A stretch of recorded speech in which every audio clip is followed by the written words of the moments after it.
Hello class 12th students, आपके English grammar के आज हम क्लोजेस का शानदार वीडियो लेकर आए हैं।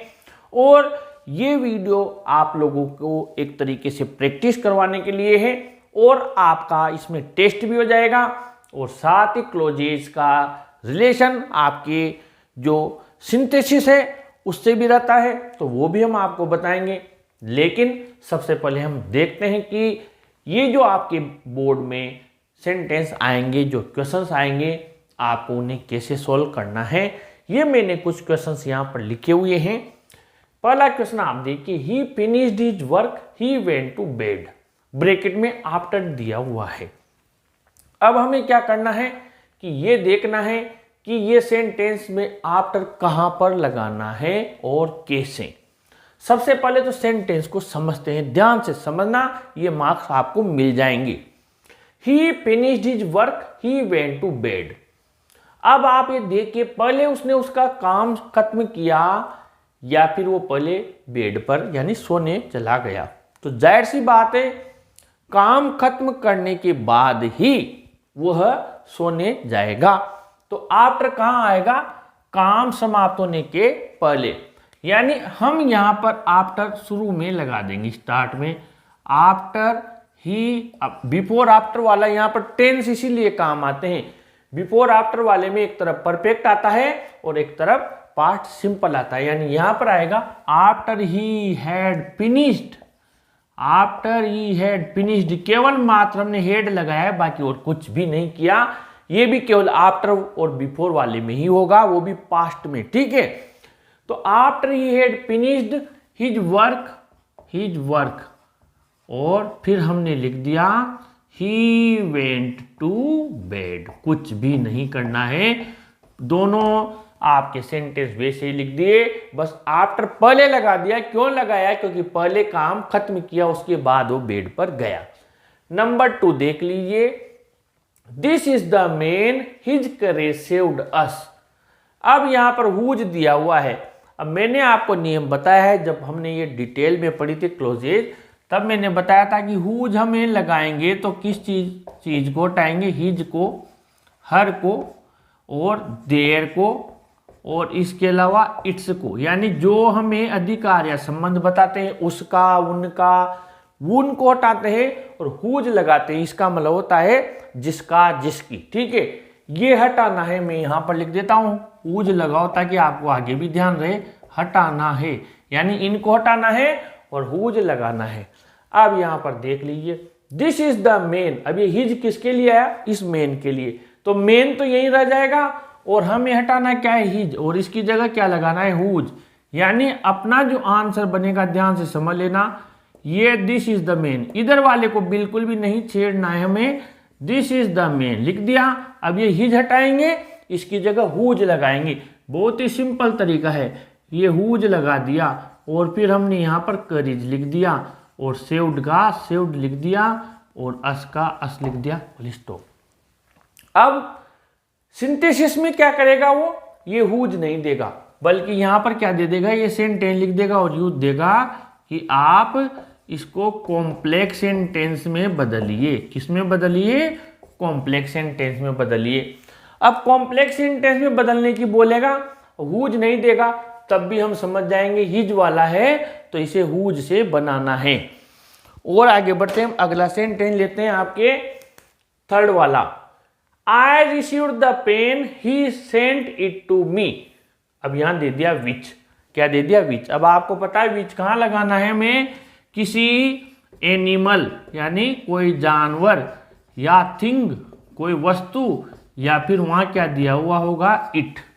ये तीन चीजें सेकंड में, अगर एनिमल यहां भी है, एनिमल यहां भी है, तो बाद वाला एनिमल हटेगा। जैसे यहां द काव है तो यहां भी द काव है, तो इस द काव की जगह विच लगाएंगे।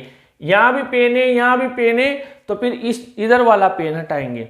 इधर संज्ञा है, इधर सर्वनाम है, यानी ये पेन है, इसकी जगह इट दिया हुआ है तो ये इट हटाएंगे और उस जगह विच लगाएंगे। लेकिन ध्यान रखना, ये जो हटाएंगे ये सीधा किसके पास जाएगा? जिसके लिए आया है। समझ लीजिए ध्यान से। जैसे यहां हमने आंसर लिखा, आई रिसीव्ड का हमने रिसीव्ड लिखा, बहुत ही सिंपल है, और द पेन। ठीक है, इसको बिल्कुल नहीं छेड़ना है, मैं बार बार कर रहा हूं। अब ये पेन है, इट किसके लिए आया है? ही सेंट इट टू मी, मुझे वो पेन मिल गया जो उसने मुझे भेजा था। इट किसके लिए? पेन के लिए। तो इट तो यहां पर अपने यहीं पर फिनिश हो गया। अब ये किस में बदल गया? विच में, यानी जो संज्ञा आई है उसके पास जाएगा। ठीक है, विच में चला गया। अब कौन बचा? ही बचा। ही लिखा, फिर क्या बचा? सेंट, सेंट लिखा, फिर क्या बचा? टू लिखा, मी लिखा, फुल स्टॉप लगा दिया।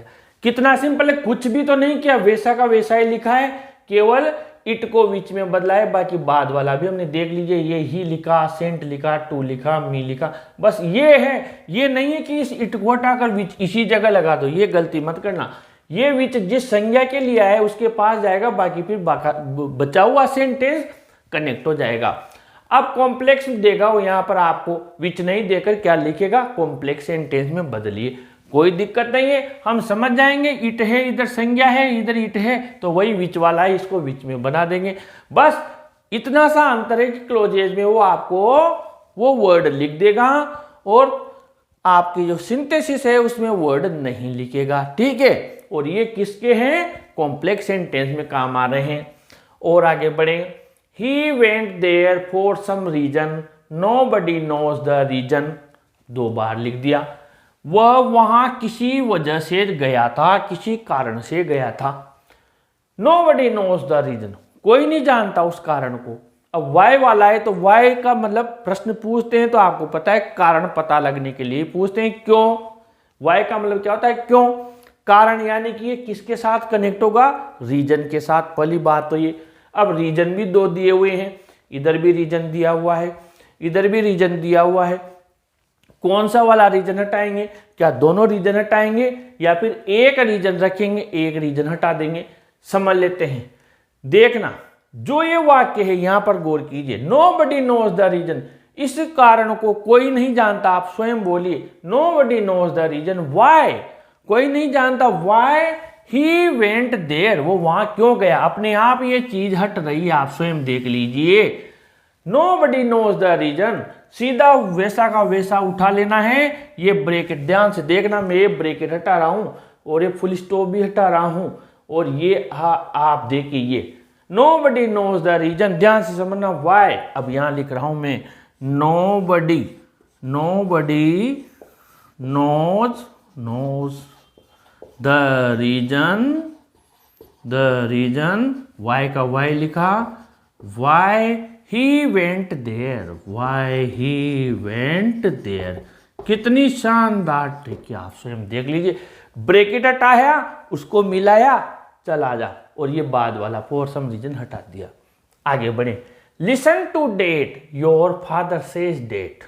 अब यहां भी listen to that, your father says that. अब तो समझ गए होंगे अभी हमने क्या किया था, समझ गए। यानी कि एक चीज हटाई, listen to that what your father says that. हम इसको क्या करेंगे, कैसे चेंज करेंगे? 2 बार डेट दिया हुआ है, इसको वॉट में चेंज करना है। वॉट कहां आता है? वॉट आता है टेल, बताने के लिए, सेज कहने के लिए, पूछने के लिए और देखने के लिए, इसके लिए वॉट आता है। उसने तुम्हें क्या बताया, उसने क्या कहा, उसने क्या पूछा, तुमने क्या देखा, ठीक है, इनके लिए वॉट आता है। अब सेंटेंस को पढ़िए, एक बार सेंटेंस पढ़िए आप, कोई दिक्कत नहीं है, आता है या नहीं आता है बाद की बात है। लिसन टू डेट, उसे सुनिए, योर फादर सेज डेट, जो तुम्हारे पिता कहते हैं। तो हमने क्या किया, एक चीज को इसमें हटाना है या दोनों हटाना है, लिखकर देखेंगे, सेंटेंस अपने आप बनेगा। यहां पर लिखा लिसन टू डेट की जगह हमने लिखा listen to that what your father says, listen to what your father says, ये हमने यहां पर लिख दिया। Listen to what your father says, ये हमने यहां पर लिख दिया, ये डेट हटा दिया। Listen to what your father says. अब इसके बाद में listen to what your father says हमने कर दिया, ये डेट हटा दिया। Listen to that your father says that, हमने क्या लिखा, listen to what your father says, जो तुम्हारे पिता कहते हैं वो सुनो। Number 6, we remember the day we first met then. अब यहां पर अपने आप देख लीजिए, देन दिया हुआ है यानी वेन लगाएंगे तो हम क्या करेंगे, देन हटाएंगे, देन हटाकर यहां लिख देता हूं, देन हटाकर वेन लगाना है। ये टाइम बताता है, टाइम के साथ आता है। वेन किसके साथ आता है, टाइम के साथ आता है, टाइम के साथ यानी समय, समय सूचक शब्द है, ये समय बताता है। तो हमने यहां लिखा we remember the day we first met then. अब यहां पर अपने आप सेंटेंस को ध्यान से समझिए। वी रिमेंबर डे, अब द डे क्या है, टाइम है, समय है। मुझे वो दिन याद है। कौन सा दिन, अब वेन कहां जाएगा, वेन का मतलब क्या होता है, प्रश्न पूछे तो कब, और जब यहां कनेक्ट करते हैं तो इसका मतलब होता है जब। We remember the day, we remember the day हमने यहां पर लिखा, वी रिमेंबर द डे लिखा, द डे। अब जस्ट इसके तुरंत बाद वो टाइम, टाइम वाला आपका जो वर्ड है वो कनेक्ट हो जाएगा क्योंकि समय के साथ ही आएगा। ये द डे रहा।